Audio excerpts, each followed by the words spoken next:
un sujet court, un peu comme un divers, en ce qui concerne l'universalisme états-unien. Ça, c'est moi qui l'appelle comme ça. Allons à la page 114, paragraphe 210, puisqu'en fait, dans ce livre, c'est noté par paragraphe. Pourquoi? Parce qu'ensuite, après, à la fin des chapitres, vous avez des questions et les réponses se trouvent à tel paragraphe. C'est comme une sorte de catéchisme, mais le mot est tellement horrible parce qu'il fait penser à ces affreux trinitaires que ce mot-là n'est pas utilisé. Si un homme se trouvait en prison avec sa famille, qu'il fallut 1 million de francs pour le délivrer et qu'il n'eut pas un sou, mais qu'un ami versât la somme réclamée pour lui rendre la liberté, à lui et aux siens, cet homme aurait une grande dette de reconnaissance envers son libérateur. Il aimerait certainement et serait désireux de faire tout ce qu'il pourrait pour lui. Fin de citation. On est dans des exemples, des arguments pour expliquer des questions sur Adam, sur le Christ, etc., d'une manière différente que le christianisme habituel.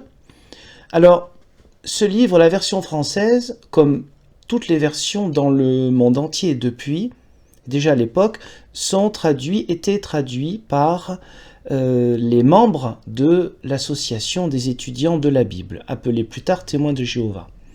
Donc lorsqu'on traduit en français, on peut avoir le souci d'expliquer comment ça se passe dans le pays pour lequel on traduit. Et donc le système carcéral, le système judiciaire selon les pays n'est évidemment pas le même. On voit ici que l'auteur n'a aucun souci de ce qui peut se comprendre et ce qui se vit ailleurs. C'est pour ça que j'ai intitulé cette vidéo « L'universalisme états-unien ». C'est-à-dire qu'il s'adresse à des gens de son pays, bien que son message s'adresse au monde entier, puisque son message c'est la vérité qui est réapparue à l'âge où le Christ l'a voulu, c'est-à-dire à partir de 1874, avec son prédécesseur Russell. Donc, au niveau des traductions, c'est pas simplement de traduire en français. Déjà, on parle d'1 million de francs, il faut voir par rapport à l'époque, au niveau des dollars et des francs, ce n'est évidemment pas la même chose.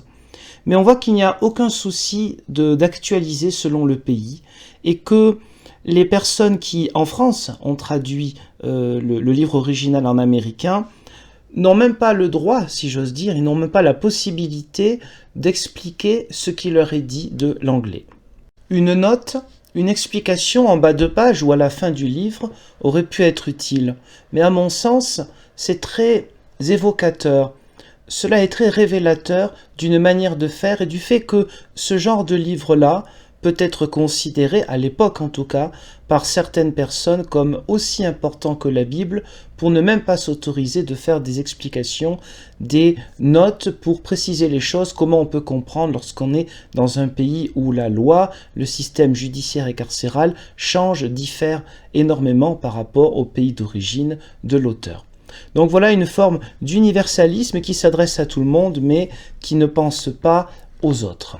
J'ai aussi pris cet exemple parce qu'on le trouve, on dirait aujourd'hui en copier-coller, on le trouve dans le livre suivant que j'ai retrouvé, c'est-à-dire le livre Délivrance de 1926, où vous avez au moins 10% de ce livre qui est de la reprise textuellement de ces anciens livres, parmi lesquels celui-ci qui s'intitule « La harpe de Dieu », preuve concluante que des millions de personnes actuellement vivantes ne mourront jamais, écrit en 1921.